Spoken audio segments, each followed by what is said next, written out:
Menjadi coaching profesional. Apa itu coaching? Secara bahasa, coaching berasal dari bahasa Hungaria yang artinya kereta yang berfungsi membawa satu dari tempat ke tujuan yang diinginkan. Awalnya coach dipakai di olahraga disebut dengan pelatih, yaitu memfasilitasi sukses di berbagai bidang kehidupan. Coaching adalah kegiatan untuk memfasilitasi coach pelaku, coachee klien.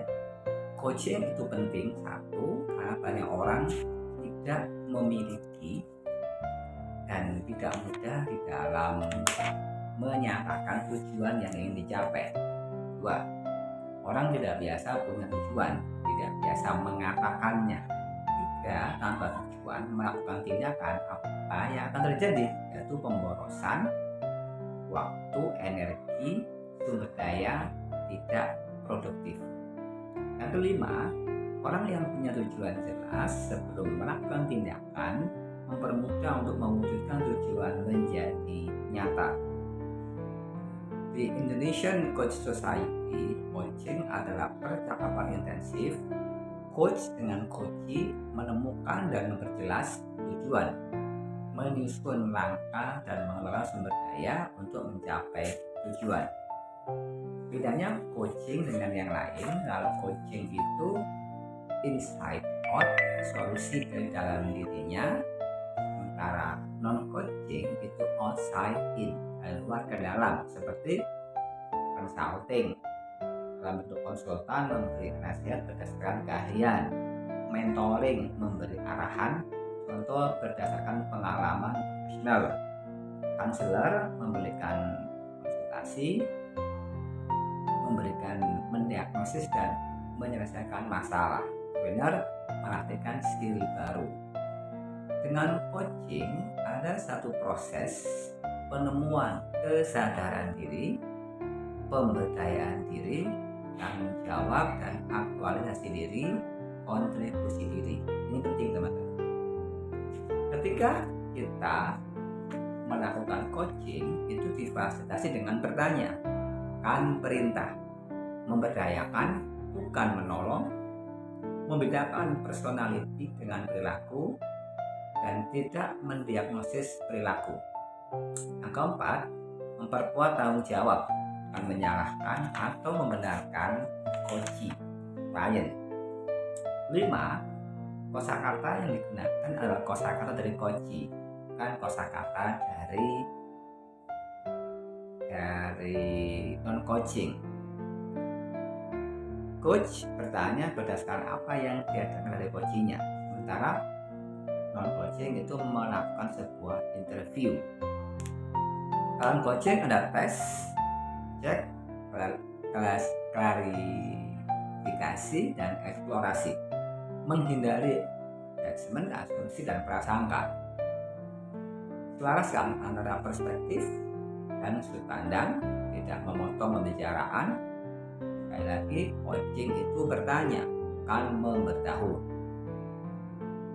Proses dasar coaching itu ada 4, yaitu urutan tindakan coach untuk memfasilitasi coaching mencapai tujuan coaching: persiapan, mendukung, mendengar, dan bertanya.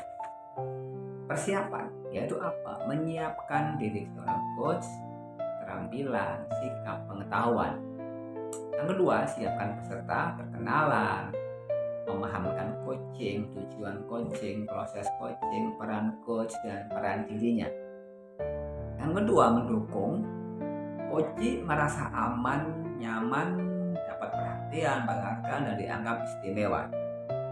Otentik, responsif, akurat, dan kreatif. Push, mengalir, dan happy.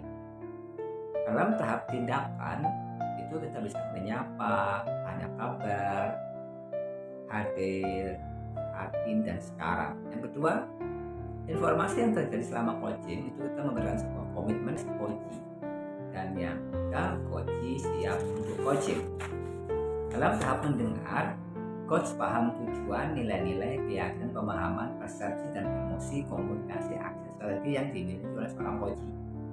Coach mendapatkan informasi yang lengkap, jelas, berkualitas, impian-impian, mengurangi hambatan, mendorong tindakan, membangun kebiasaan baik sehingga emosi dapat diredam dan lebih produktif.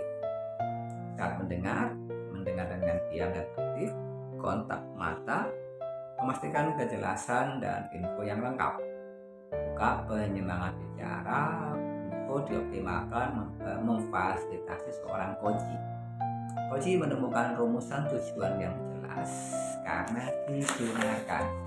Pada saat bertanya, coach memahami dan mengeksplorasi menggunakan kalimatnya sehingga coach menemukan tujuan, langkah, dan sumber daya. Dan proses coaching sekali lagi mendukung, menantang, bangun kesadaran, kemampuan, potensi, aktualisasi, kontribusi dirinya. Bertanya, apa yang didengar dari coaching? Mendapatkan tujuan jelas, gunakan pola coaching, test, check, clarify, dan explore, mendukung, menantang sebagai usaha untuk memfasilitasi, tersambung, terhubung dengan pikiran, perasaan, ucapan, tindakan, gesture, raut wajah, keyakinan.